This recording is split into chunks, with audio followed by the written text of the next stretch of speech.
darlings. Welcome to our first episode of season 3 of Blood Bonding. Can you believe we made it this far? The postseason interview show for ATL by night. We are going to be going remote for this season, as you can see by our little frame and the fact that we are definitely not even in the same houses.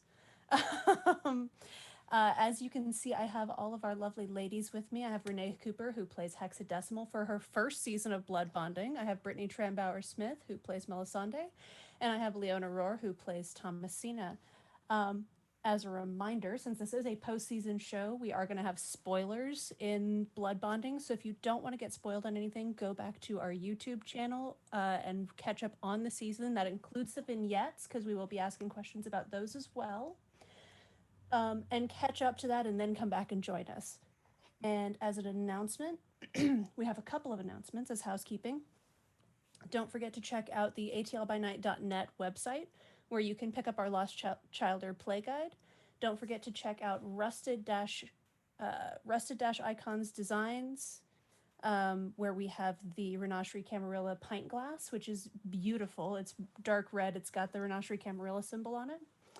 And then don't forget to join us this Thursday at 7 p.m. EST for our special vignette featuring Alex Ford from LA by Night, who plays Jasper on LA by Night, and he will be joining us as Ammon on our vignette on Thursday at 7 p.m. EST.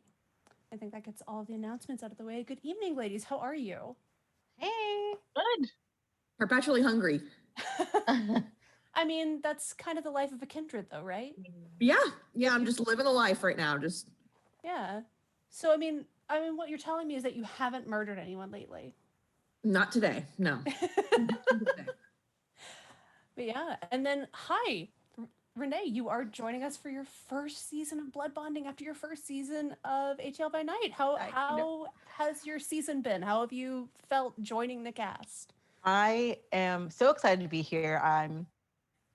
I'm really proud of everybody. I'm extremely blown away by this production and everything that's gone into it. So it was kind of exactly what I needed and was looking forward to and wanted during this time. I appreciate everybody being so careful during COVID-19, and I think we all came out of this good. So I'm very happy about that. But I know. So yeah, it was extremely fun, and the opportunity for me to try something so different. Like, I've always told people, I'm not good at acting. I have never played really any tabletop gaming. I'm just I cosplay and I con sometimes. So this was really fun to be part of it. And Brittany was already on it, and that was really cool. And people I already knew certain people from different realms in it. I knew Dustin beforehand, so I was just thanks for allowing me to join the family. Wow. Well, and I can say from my perspective as someone who's been basically viewing it, I can say that you seem to have integrated really well with the coterie. Do you feel like there were any times you felt excluded because of being new, or any times that, because this was actually something someone wanted to know, because everyone's had all the bonding from the previous seasons, were there times where you felt like you missed an inside joke or missed an interaction or didn't fit quite into a situation because of that? Yeah, so I've never felt excluded in a bad way, I wasn't supposed to be there. But I was very lost with the horses. I was like, what's going on? Should we figure this out now? Yeah. I was like, is this a thing that's never happened before? Is there answers? And they're like, oh no, this is something that's kind of popped up and it's happened before. We're just it's just new to the moment.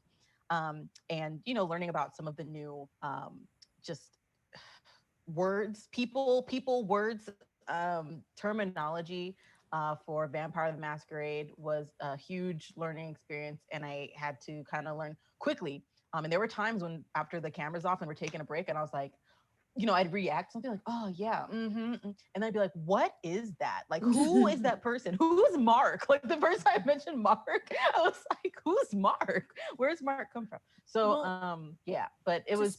Oh, sorry. I was going to end it saying that I just improved, and then learned as I went and did research where I could, and everybody was very good at kind of keeping me caught up if I heard something kind of being mentioned consistently, and I was like, I need to know what this is before I intervene or engage with it at all. Yeah, I can say as someone who was watching, I couldn't tell the difference. Like, I think you did a great job integrating. Speaking of Mark, this is actually the first time we've heard of Mark, I think, was this season. So it's not just you, Renee, that had heard of him for the first time. We had heard of him for the first time. And I think someone had asked a question about him. I feel like someone asked a question about him. So, like, how long has Mel had Mark as a ghoul? Like, when did that, was that something that happened between 2 and 3, or was that something that had been going on for a while? How long have you known Mark? Well, y'all remember Mel was pretty shell-shocked at being nominated. And the only way that she could get comfortable being not in her normal lifestyle, and then also being like, you know, promoted in this way to being more visible within the kindred, was to have protection. And because she has had, you know, communications with various politicians and has had the opportunity to, you know, communicate with them.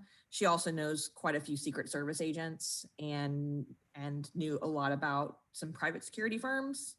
So she was able to, I'm assuming this is one of the things that me and Storyteller didn't really quite hash out, but had to be through somebody else, obviously, because people can't know that Mel's still alive.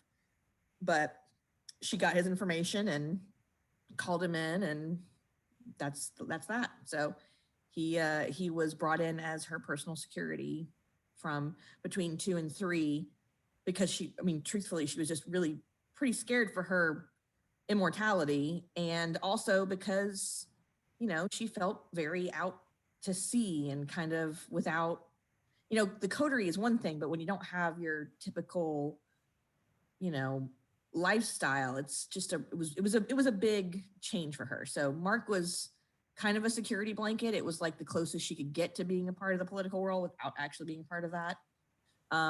Obviously, there is zero romantic connection there whatsoever. They are just, you know, as much as of a romantic connection as there is with a ghoul, you know, she has just had she found exactly the right guy, and she found the right guy because he had the exact right credentials with the exact right background. And you heard it here first, audience. It only happens in the AU fan fiction. yeah, if you guys want to write it, you go ahead. But no, but he had a really excellent background, and he was not out of work, but kind of sort of out of work, and she was able to give him more consistent, probably better pay too. So, so that's cool. Yeah. And then sort of diving into more of that in depth, speaking of the election, all 3 of you voted for Dot for Prince. Was that, I worded this, so I'm going to actually read my wording. So, wordening, that's a new one. Oh, I like that. The wordening. So what was your, and it's sort of a stacked question. So, like, what was your reasoning behind voting for Dot over the other candidates? And did your desires as a player, like, because sometimes as players, we sometimes just say, I want to see chaos reign. Like, I want to see it break. I want to see what happens if it breaks. So did your desires, how did your desires as a player impact your choice as a character? And then, and did your characters' opinions conflict with your player opinions, or vice versa, on who you thought should be Prince versus your inherent player desire to just poke at the bear? I guess I'll go first. As a player, it's a popularity contest. So of course I want to be the most popular. Are you kidding me? I want to be the Prince because I want to know that everybody on the stream loves me. But that's not at all what Mel would want. No, Mel didn't necessarily not want to be Prince. She was ready. She would have done the work. Leona really, or Thomasina really like made her believe in herself in a very like Mama Gypsy Rose sort of way, you know, like really like kind of, you know, forcing isn't the word I would say, but like really just like pumped her up enough that she kind of felt like, yeah, I could totally do this. And yeah, this is right. This is exactly the time for a Bruja to be the Prince of Atlanta.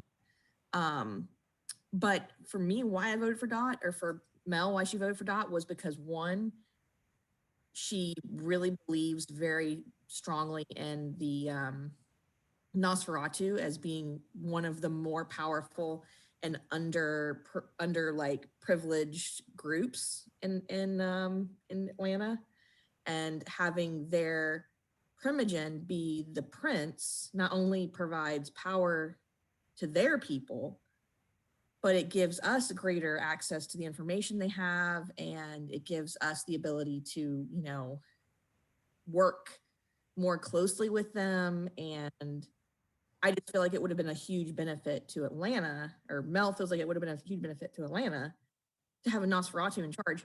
And like, you know, Mel, she's all about revolution, and Dot was talking about throwing the whole thing away and starting from scratch, which Mel wouldn't have been okay with some of that, but some of those things in the Renosterie Camarilla don't work for everybody.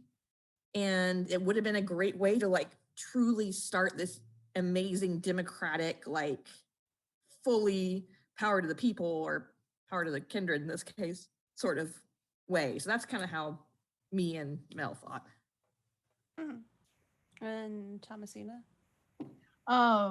So when we first started this out, I was, as behind Mel as I could possibly be, like for two reasons. One, she's my friend, and just like Brittany as a person, I was just like, this is gonna be cool. We can do this. This is a fun group activity. And then as we started going like further into the stories for all of the other candidates that we had, like it was still very much like she's an excellent choice, but the more and all three of us are still fairly new to this game, and the more that we were learning about the positions of the court and what the expectations were for Atlanta, the more we were starting to piece together like what the team could be. So we weren't necessarily thinking entirely about just like who's going to be Prince. Like that was not the only consideration. When Dot came around, that was someone who was so no nonsense. This is what we're going to do. Alima is also like very much like Leona wants Alima so very, very badly. But with Franchise the Renosterie Camarilla. oh my god. But Dot, everything that Dot was saying about like keeping Alejandro under control and, yes, still representing the underrepresented, but in a way of very much retaining power without drawing a lot of the eyes to Atlanta, especially with the, what exactly we're trying to establish.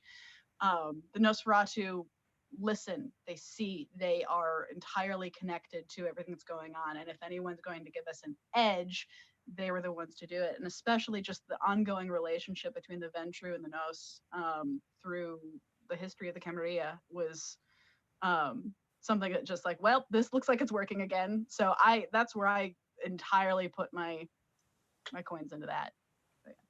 Mm-hmm. And then Hex. So Hex wanted Dot, Renee wanted Dot. I actually I was very surprised when Alpha won.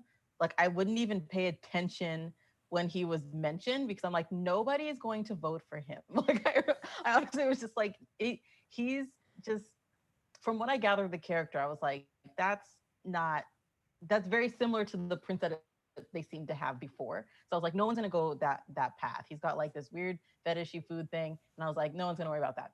So of course, because Dot is my primogen as well as my sire, spoilers, unspoiler, because not everybody knows that yet, meta, Renee, that is a very strong connection that she has. So she's going to support that whole thing. And because, seeing the Nosferatu come up, not necessarily visibly, but, politically, and just being able to be trusted, with the information that they had, and being looked towards to actually being helpful for the city was very important to me, to Hex. And then also for Renee, like I am probably not as smart as hexadecimal is as my own self. I think that, but I love technology, and I love the fact that, you know, Hex was a STEM major and she very connected in all these things. So I think that it was just going to be good, kind of cool to see like the nerd sort of come up. Even though Dot is nothing like a nerd, she is the hot mama nerd who is also like the dom. You know, like she's this very strong political figure. But I also, as Renee, realized that she's very chaotic, and I kind of would have loved to have seen that. I think Alpha is a little chaotic, so we can still see some interesting next level from that. But I really, Hex and Renee, were very happy to hear the connection and the plans Dot had for Mel, because of course, given without the obvious of Sire and Primogen previously, Mel would have been like very high second, like almost tied, because I've seen her political prowess. I was like, well, I want someone like that who knows what was going on and can kind of help lead and direct. But knowing that she has a place in the court, and that Dot was so specific about it, everybody was kind of specific, not really. Like, who was it who we went golfing with? But she like didn't Alima? really Alima. Sorry, yeah, Alima. names are still a thing with me. She seemed like she had some big plans and like very flashy and stuff like that, but I don't know that she was immediately like handing out or even thinking about everybody else's position for the shepherds. So Dot was immediately like, if this goes down, like you can do this, like you can kind of claim this, but like Mel specifically, who I wanted to make sure had and knew the plans for her because she was running, she was very open about that. So I was like, okay, well, we know that she's gonna get it. Then she's giving out everybody, gave me a possibility. I'm like, crap, I gotta do stuff. So that brings up an interesting point. So we actually got to see Dot in a vignette, and I don't know how much you as people have been following the vignettes, but how aware of what's occurring in certain vignettes? Like, are you aware as characters of what's happening in certain vignettes, or are you sort of in the dark about it? Because I know that Dorothy, as we have found out, Dorothy. is in not the last vignette with Melee, but in I think the vignette 2 vignettes ago with Alpha. With Cirrus and Oh no, sorry, with Cynthia. Lucida. Yeah, I think. did see that one. Yeah. And Dot's actually in that vignette, and she said something very cryptic to you at the end of season 3 about making what's going to come easier. So, any hints about that? I've got theories, but Girl, at this point, your theories are as good as gold because she is always surprising me. I wish I knew more, but she always seems like she has resolve. Mhm. And I really like that because I love people like that in general. So I think it's great to have a very strong character in Dot who, like, when she says things, like, it's going down. Like, even the part where, so I have gone back into previous seasons and made sure I was caught up, but you know, right before they killed the prince and everybody went missing, like there was no real worry. Like, there was worry, but there's no real worry there. It's like, okay, we're gonna handle this. Like, it's gonna get handled. So so I don't know what to expect, and I never do. And I think that's really great because I try to go in with the basic knowledge of things I'll need, and then just like welcome any sort of surprises. Like, Dot could like turn on the whole like all the shepherds, but I don't think she'd turn on me. Like, I feel like I would have some sort of special place. I don't think she'd turn on anybody else, but like she Ellie could do will something remember crazy. that. Yeah, she could do something crazy, and I would probably still have to like sidestep over to Dot's side because as much as I like everybody, like I love everybody, I'm like, So I'm just gonna have to be over here. Mom says, and I can't hang out with you anymore, but I'll try to find a way to like get there. But we forgive you for being if possessed that were to of a happen, rage, like, you know, we'll forgive, you know, we'll forgive Hex for a lot. Like, I'll come back. Like, And then are Melisande and Thomasina aware of anything that's happening in the vignettes at I mean, the all? only thing we're really aware of, when Cirrus ended up going to the Athenium, we're aware of the fact that he was there. We're aware of the fact that he got the flamethrower back. We're aware that, I mean, Dot has, you know, given us that little thing of just never assume that Ola Sombra is alone in the city.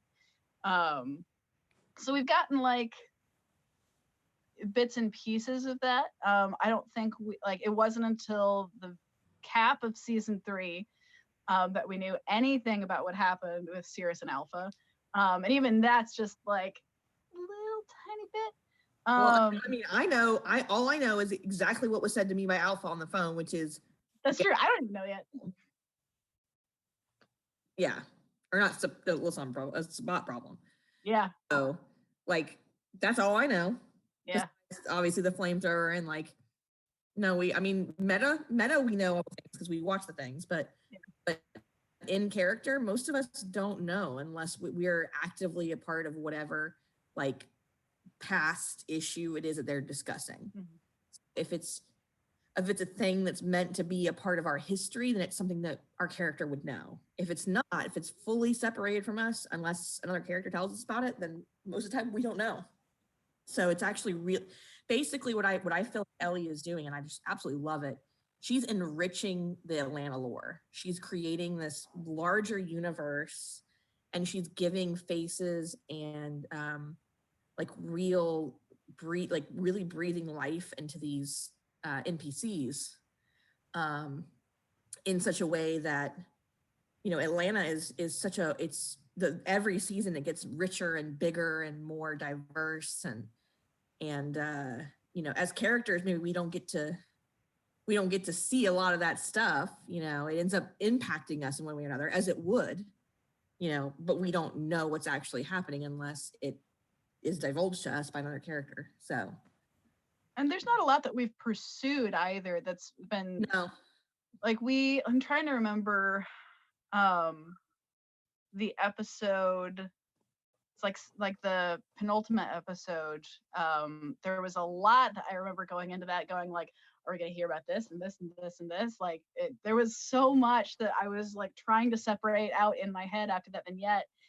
And it was, you know, I think we were all kind of hoping that like all of it was just going to be like, this is all going to be right on our plate. But the nice thing that Ellie did was just like, this is what we're going to concentrate on. It's the election. Like, we're going to concentrate on that and your spooky fucking house. So like, those are and the house, like, ooh, plastinated bodies always freak me out a little bit. Do not like. There's like multiple levels to it too. That it's just like, I don't like that part, don't like that part, don't like that part. Like, y'all seen House of Wax, right?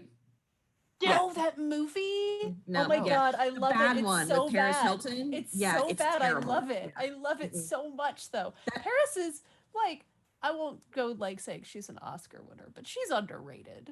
She is. That was okay. So here's my thing, right? Does her face melt in the House of Wax as well? Hers doesn't, but other people's does. Okay. Right. Other beings or whatever they are. But yeah. that is what I saw in my head. Now I know plastinated is different from wax. I get it. But like in my head, this is what I see. And that movie, like, cause you know, I think I was a teenager when it came out, maybe early 20s. I don't know. That movie, when I saw it, as dumb as it was, it freaked me out. I've always had a fascination with like Madame Tussauds. You know, I just love going there.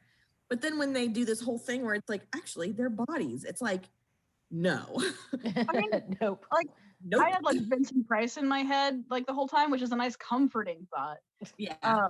But like the idea of, honestly, the embalming room was what freaked me out the most. Of just like, there's this rusted freaking like gurney in the back, and there's tools, and there's a book. It's got blood on it, and there's fluids, lots of fluids and pipes and needles. And just Okay, no. It kind of it made me think of BioShock.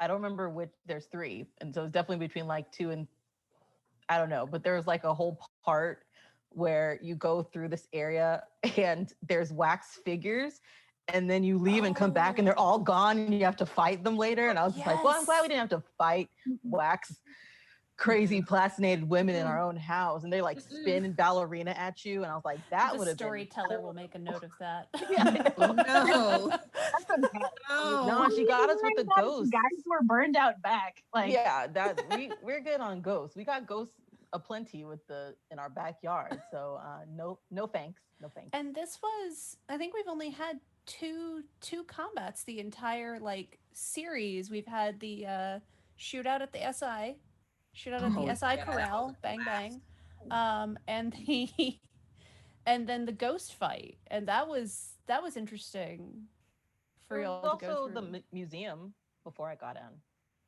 Was was that, that not- combat technically? I mean, was mean, it? blowing a hole in the side of a building and burning a body is definitely combat. I don't know. yeah, it was. That's okay. That's fair. That's fair. I think I think the heart eating is what made more of an impression. Yeah, you're like nothing happened but a heart being eaten. But yeah, I thought that was really cool. Like in my head I had like Final Fantasy music while it was all happening, and then I get possessed and I was like, well, it's game over. It almost looked like you did like a Junko pose. That was like me watching the Cirrus and Alpha vignette. I'm like, oh my God, this is so exciting. Oh, it was so In my head, I was visualizing that part of the Kingsman where he's just like yes, going through with the gun and the thing and the hitting people and I mean that's what I saw. The 2 of them were basically Kingsmen. That's all I saw. and I'll stab her with her jawbone. Exactly. I want to pick it up and stab her with a jawbone. You can get a new one. Yeah. So mentioning the heart eating kind of leads me down that brain train of like losing humanity, and brings me to the thought of like this season we saw Mel lose and regain a touchstone with the loss of RBG, RIP, and the gaining of Alexandria Ocasio-Cortez as a touchstone. How tenuous are y'all's connections to your touchstones? Like, are they close connections, or because I know that I think Ellie said you get like one celebrity?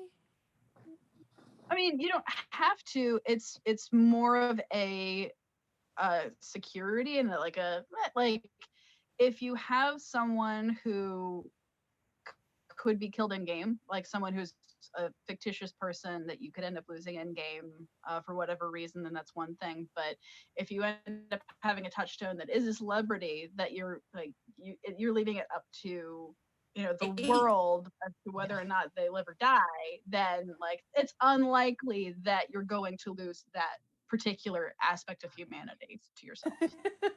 Unlikely, but not impossible. Exactly.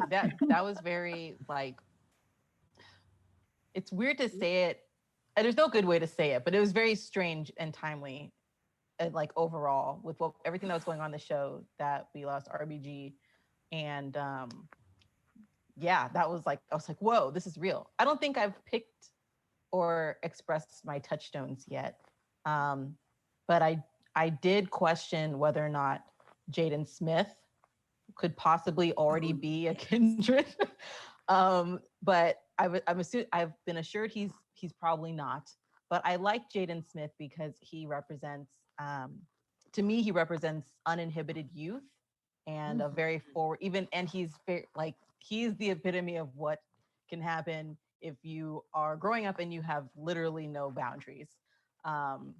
And he uses a lot of what he does for good, and building business, making his water company, like all these things that you're like, wow, I'm not expecting that. And then he dresses up like white Batman and you're like, okay, do that too, so it's he's on my list of things that I'm like scribbling out to make sure I pick the right people. But yeah, I don't really have one. Well, and just a reminder, mine's not AOC, mine's Stacey Abrams. Oh, sorry. Just AOC. Yeah, we had discussed AOC, but we decided on Stacey Abrams. Even Oh, better. okay. Got it. That is also a great, yeah. Yeah, I surprisingly decided on Stacey Abrams because it was perfect timing at the time, and also as much as AOC definitely was up with a particular tenant, I think that Stacey Abrams is somebody that Mel would have likely had contact with and would have likely been very invested in personally, even before, even before RBG died. So I think the transition to her, and given the fact that Mel at that time became aware of what was happening in the Kine world, it was a pretty natural transition. It was a struggle though, because at the time, Mel has to be diplomatic, and she loses this tenant because she loses the touchstone and she loses the tenant that goes with it, and it made it difficult. Where, I mean, if she had had any real meetings with anybody during that time, it could have been really bad, because that's a part of her that is 260 some odd years old. I mean, obviously we've discussed that as older kindred, Thomasina and I have likely had to recycle or cycle our various touchstones more than once. So it's a pain, it's a loss, it's something that both of us have endured more than once. So we have a little bit more armor built up against how it would affect us.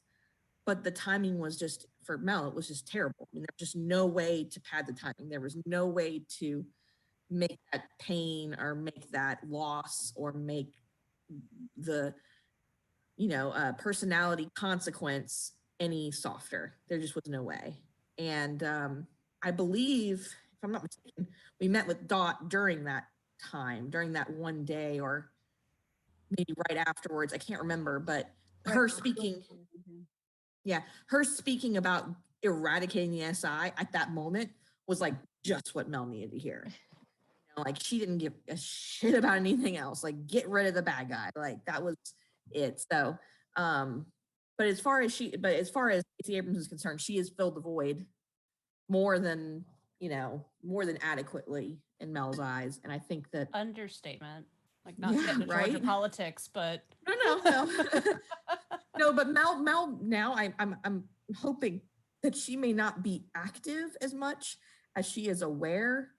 And it seemed very fitting that she got the role that she got on the court simultaneously with picking Stacey Abrams, simultaneously with other things happening in the Kine world. So it seems like, without Ellie even knowing it, she ended up, creating this perfect universe for what's happening to make a lot of sense to the coterie, and at least to my character. So it's been a wild ride.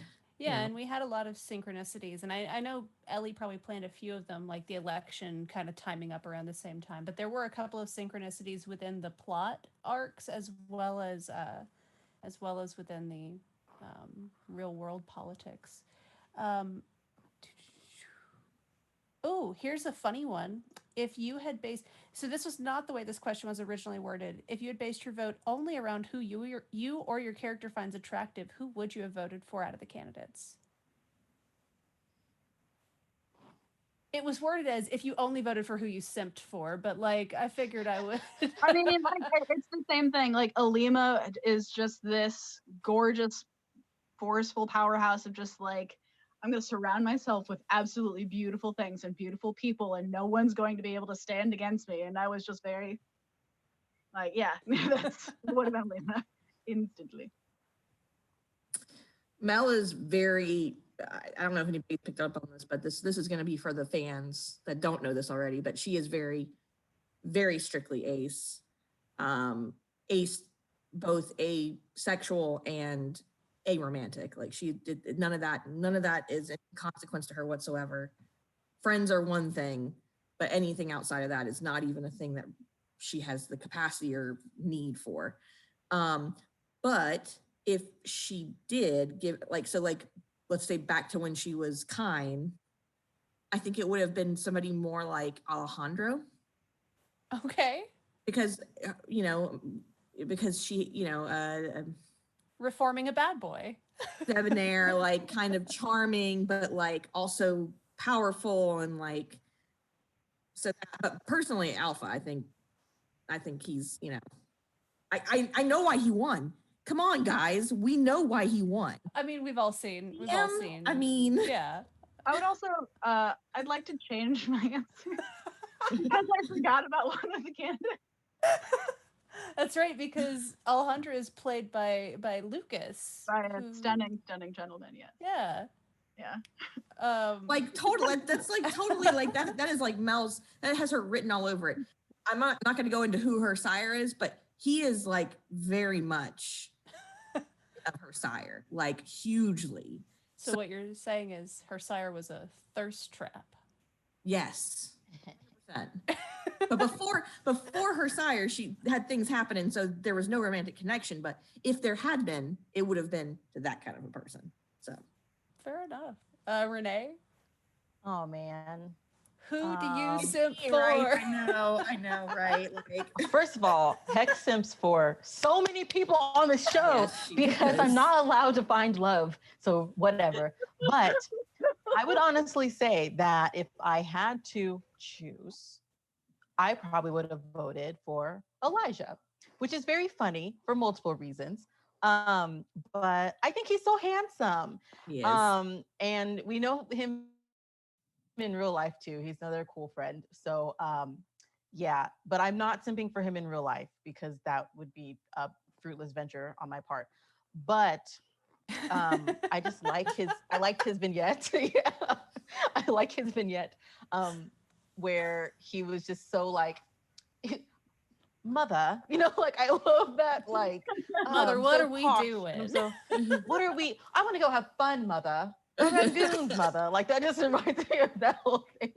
And he's like, I want to go have fun and do bad things and be a bad boy. And I'm like, yeah, I would definitely be friends with you if all that happened. And then chaos. But I would have given him my vote. I know. Fair enough. Yeah. Fair enough. Ooh, here we go. This one was a funny one as well. So on a deep meta level, we're gonna get real meta with this one. If your character was playing a game of Vampire the Masquerade, what clan would they choose to play? Toreador's book. Go ahead. Yeah, I mean, you we've been definitely. new. We've been new. I think Hex would actually choose oh no, the words again. Describe it. Man, I hate when this happens. Wow, and now I can't think of names. Like the loopy ones. Malkavian? Malkavians. I knew it was an M. You guys are gonna fire me. I'm so sorry. We're not gonna fire you. I definitely would love, like, Hex would play as a Malkavian because I think that they are super incredibly interesting and excitable, and I just think that would be really fun. And then who would Melisande play as? Or what clan would she go for? Bruja. I mean, like, there's just nothing. Like, there's literally no other clan that she could do. Like, would she play like Kind, maybe? Like actually just be a human in the world of darkness? no, because the ability to incite revolution, like kind of in a covert sort of way, while also being privy to it, like being a part of it, is such a huge part of who she is and like who she has been for 260 some odd years. God, I don't know. I mean, if you had asked me any other like or any other like nerddom, she could have picked something else. But like in Vampire, it's like I can't think of her playing anything but Bruja. I really can't. Like, I cannot see her wanting to be, anything else. I really can't. I'm racking my brain, and I've been trying to be better about reading a lot and being more studious about the game and about the lore of the game. Mm-hmm. I just can't see anything. I just can't, like. It's I funny mean, you I should. wonder. Oh, what do you Go think? ahead. What do you think, Leah? I mean, I wonder about Tremere for Mel. Like, if only because, granted, I mean that would be a very different like pursuit, but it's still very much the pursuit of like, what can I affect change with? Yeah. And I think there's an element of that studiousness and that like pouring into a just a very given drive that I feel like she might be interested in if she had to choose something else. That's a maybe. See, my cohorts here on this know me, but know Mel better than she knows herself. No, that makes a lot of sense. Makes a lot of Yeah, sense. the Really. Tremere. Toreador says you would choose Toreador. That sounds about right. Oh yeah, for sure, for sure, And for then sure. you mentioned other tabletops. There was actually someone else relatedly who wanted to know what race and class they would choose if they were to sit down and play either like D&D or Pathfinder. As characters or as people? If Mel and Thomasina and Hex were to sit down and play D&D or Pathfinder or something, what race and class would they? One of the like fantasy, like, oh, you've got your ranger, your fighter, your paladin type TTRPG. Which race and class would they choose? Feel free to bring homebrew races into it because I'm totally interested to see what homebrew races if y'all are not picking the ones out of the books. I'll go first because I have this. This is probably why I don't play D&D or any games because I don't know. I'm so bad at picking things. I spend hours making my Mass Effect characters. What do you play and Mass that Effect? doesn't include like what they look like. And see, I don't know. I just what they look like. I want them to be brown with cool like, and just difference between ranged and like definitely techie. So I don't know what like the tech aspect of D&D character is. I think I played technician. It equates to like magic, honestly. From the Mass Effect I played, because I've played Mass Effect 2, and it kind of equates to like magic in many ways. Right. I was doing like partial biotics, whatever was like almost like half biotic, half like a marksman. So because I like to be even like that. So I feel like Hex would in D&D probably go towards like an elf because they have cute ears and they're cute and whatever. And then some sort of like chaotic good paladin maybe. I find paladins very interesting and just have some sort of really strict thing that I'm very annoying about throughout the entire game and just kind of like always be just talking about that one thing. So elf, paladin, chaotic good. Okay. Thomasina? Oh, let me expose my D&D ignorance for the world. I mean, or Pathfinder. It's just either that's system. She said that. My schedule is so limited, and I've played very, very little in my time. And when it has, been available to me, it's been like, let's sit in one room for 8 hours with people who forget that food exists, and I am very food driven. So let's do can dragons be rogues? You could be a dragonborn rogue, yeah. Yeah, let me do it. Like if for no other reason than like I would assume that she'd be pretty enticed by anything that is more powerful and is relatively still a part of the group, but more or less can still do as they please. Mm-hmm. So yeah, I feel like that would appeal for sure. Gotcha. And Mel? Well, you took mine, Renee, but I think Mel would probably play like a lawful neutral paladin, razor claw. Oh, okay. Yeah, so like the whole cat thing really I think would appeal to her because cats are very they have the like and razor claws the cat people, right? I'm pretty sure. Sure. I think you might be thinking of Tabaxi, but it could also be if it depends on which system you're in and if it's a homebrew. Oh, this is 5e is what I'm mostly versed in, not what I'm mostly versed in, not 5e, not the new stuff. Yeah, so 3.5 had a bunch of homebrew stuff. So there were like Tibbets and Tabaxis and Leonins and all sorts of So Razorclaw might have been one of the homebrew Yeah, I think- ones. I don't think yeah. it was a book one, but that's cool. Homebrew's Yeah. cool. Yeah, so like the kind of cat person-y, like lawful neutral paladin. So, you know, same thing, Renee, in that she like, I mean, that's how Mel is, right? She's like very staunchly like, it's, you know, you got to be do things the right way or whatever her version of the right way is, and that's what a paladin is. Yeah.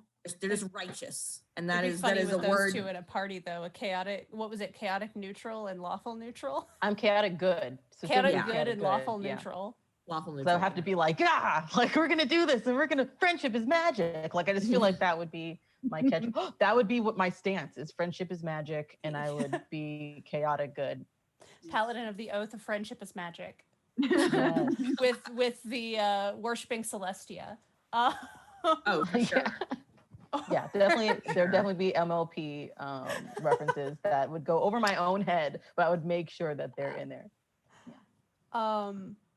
There's an interesting one. Moving back to the ATL by Night stuff, how did your thoughts on the Prince candidates change throughout the season? Because I know you've sort of touched on this, Thomasina, how you were like super pro Mel at the beginning and you kind of learn more, but like how did they change, not just necessarily Mel only, but like about Dot, about Alpha, about learning, you know, meeting Alima, and Let's talk about Georgina. let's talk about Georgina. I love her. Yeah, Georgina. that was one of the most beautiful things I've ever seen. I love Georgina, and I remember like kind of waiting to see what was gonna go on with Clarice. And you know, there's a lot with the Ventrue that can make for something that affects change or doesn't. There's a lot more work that I need to do on Thomasina's relationship, I think, with Tabitha, to build that a little bit more.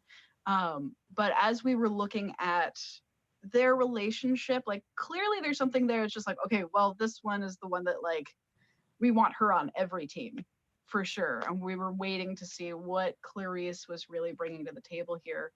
And then She was bringing love and affection. She was in droves.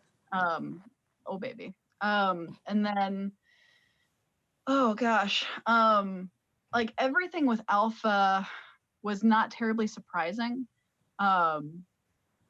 Alpha very much, I likened him to the way certain like older kings of England would rule, which is to say that like they would go out and like kind of just they would do their thing, and you would need to politically work out how that was going to affect the rest of the neighboring areas like afterwards.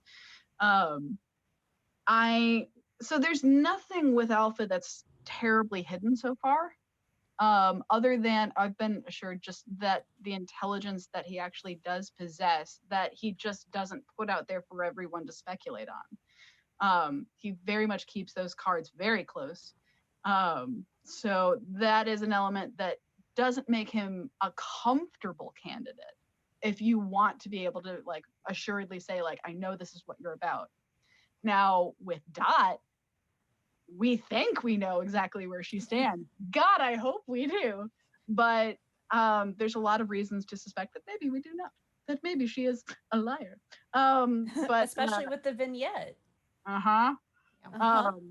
Which, I mean, you work with what you can, and there's the whole idea of like, especially for Thomasina, like, oh, maybe if you're a little underhanded, like I can, underhanded knows underhanded. And maybe that's something that it's just, that's a language that it's easier for her to understand. Especially when it comes to being as old as she is. The way that a lot of people have survived has by having the story that you disseminate to everyone and then the real thing. There's very much been layers to what gets told to whom. There's always been a need to know basis, especially for the court. So there's an appearance of layers with Dot that Thomasina finds comfortable. With Alejandro, that's been very interesting. There's a whole lot of reasons to not be sure why he would lie, other than just, we don't know him. Like, there's such a huge speculation around like, how in the world are you a prisoner that's powerful or at least persuasive enough to go out and do your own thing without anyone raising any red flags. Like, what is this? This is a really unusual thing, at least to us. So there's an appearance of really exquisite power there that was honestly tempting. Honestly, very tempting. Like, if we were going to look at potentially dealing with the Second Inquisition among all the other stuff my character doesn't actually know about yet, like, there were elements to that that made that an interesting choice. But there were still too many unknowns with that one compared to the rest. So. Mm-hmm. And then I would Hex go ahead. Yep. or Mel, either one. I'll go. I'll just Go go. ahead, Mel. All Yeah. three, really.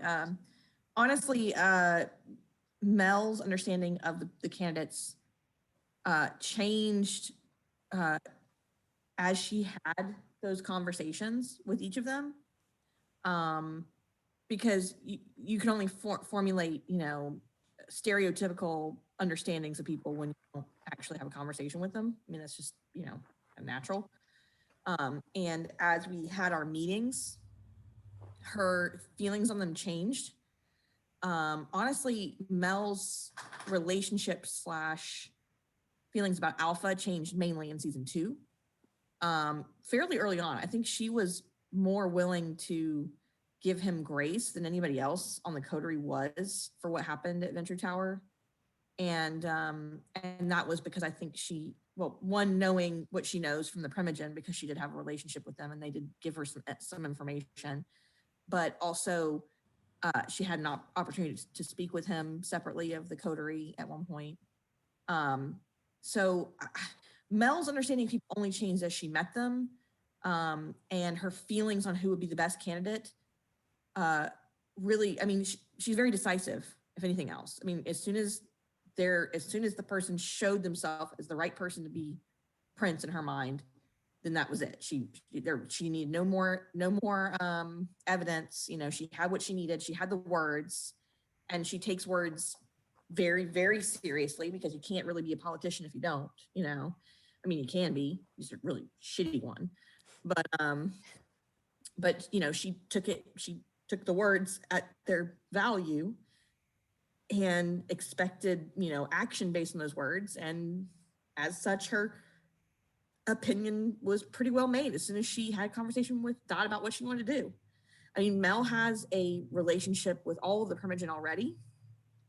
She may not be as familially close to Dot as, say, obviously Hex or even Anton is, but Dot and her have a relationship. They have a understanding. They have worked together because Mel has been, working with the Primogen, not as any sort of elected official, but more as I'm here to do work for you guys. Let me be a diplomat. Let me do something. I can do something. I have background, and so I feel like really for Mel that the big change was just as she talked to them.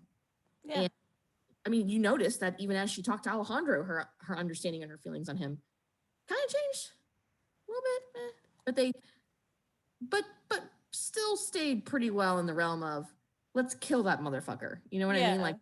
Still the overarching feeling on it, but it was very much that sucks that happened to you. It's a shame that you hurt people. Yeah, and it's also we're not gonna play this I was the victim, so now everybody can fucking suffer with me. No, sir. Yeah. No, we're not doing this. So anyways, that's what Mel thinks. Yeah. And then Hex, thoughts on which candidate opinions changed? Honestly, I went into it once I knew Dot was going to was announcing herself. I was Team Dot and I was Team Mel the whole time, because honestly, I've had the most conversations with Mel. I'm part of her group, her coterie, and then Dot. So I honestly did not even give consideration to anyone else. I enjoyed listening to their kind of political debates and their campaigning for the most part, specifically with everybody else. But I almost feel like people just expected Hex to vote that like the way that she did, regardless of what anyone said. Georgina was amazing, and that was really cool to see her. And a little scary. It's very scary, but also very cool. And it showed a definite like this girl can fight and this girl's not afraid. But I it was almost like, yeah, but I'm not. I already know who I'm voting for, but it's interesting to see who has the possibility to be a very important player in the next steps of building out the court. Mm-hmm. And then we are running low on time, so we'll do a quick one. I said no, sad. So we'll do a quick one. If your characters from the end of season 3 could go back and give a piece of advice to their season 1 selves, so that we can say at the beginning of season 3 or at the beginning of season 1, because technically Hex was there the whole time. Yeah. What one piece of advice would it be? Let's do Hex first. Play better video games. I think I would have introduced a different game. While Fortnite is pretty cool, I personally, or this Hex, enjoys a little bit different style of game. So I'd have been like, try this instead. But other than that, like, heck, I'm still trying to figure a little bit of Hex out. And I'm just glad that she's always been kind of like in the background, being as cool as she was. So yeah, that or don't go to the cemetery. Those would be my two things. Play different games, don't go to the cemetery. And then Mel, maybe. This should be interesting. Ooh, buddy. I don't know. I would say gather ye rosebuds with kind of thing, because I guess she didn't realize that she'd be losing her connection with kind so quickly. So I think that my advice to her would be to relish and enjoy the time that you get to spend. She's a scene queen, so it's a lot easier to hunt and to feed when you are surrounded by your scene. Becomes a lot harder when you're not. It becomes a lot harder when you're presumably dead again. So I would say it's kind of a silly thing to like say to like a but like enjoy it while you have it, because you won't always have that kind of connection. That's why Mark being there is so important to her, because she derives a lot of her inspiration from time. But I would tell her to relish in it, because she was, for a while she was really overwhelmed with showings and CNN and book writing and helping out with court cases and doing all this stuff, and so she was really involved and working really hard and really stressed, I'm sure, while not really maintaining her kindred politics as greatly as she probably could have and should have. So I would say, I like I said, I would tell her to appreciate what she has in the kind while she has them. Mm-hmm. And then Thomasina. I would probably say no one is necessarily beyond redemption or beyond saving. We've gone back to discussions around Catherine a lot when it's come to how we bring people in. As shepherds, especially, just like she was, she pissed Thomasina off good and rightly, and she made her very uncomfortable. That's an understatement. She took control away from Thomasina in a massive way. It was a really terrifying thing for her. But it needs to be, an affirmation of just because you don't have control of a moment doesn't mean you don't still maintain something there if you still try. So I think it's either that, or if you run into cops, let Aaron deal with it. Let the cop deal with cops. Yeah, instead of going up and trying to flirt with them, and then Aaron gets beat up. Hello, officer. Hi, I'm gonna use awe on you. It's the worst idea I could have. Remember me. Remember how hot I am. Yeah, this is obviously something that you, as someone who potentially possesses true faith, uh, can sense, and it screws us. So I would say those are probably one of those. Yeah. Yeah. But yeah, and that's pretty much our time for tonight. As a reminder, you can go join our Discord for the fan discussion. There should be a link in the Twitch chat pretty soon. Make sure you check out the Rusted Icon Designs Renashery Camarilla Pint Glass. Make sure you check out the Lost Childer Play Guide on the ATL by Night website.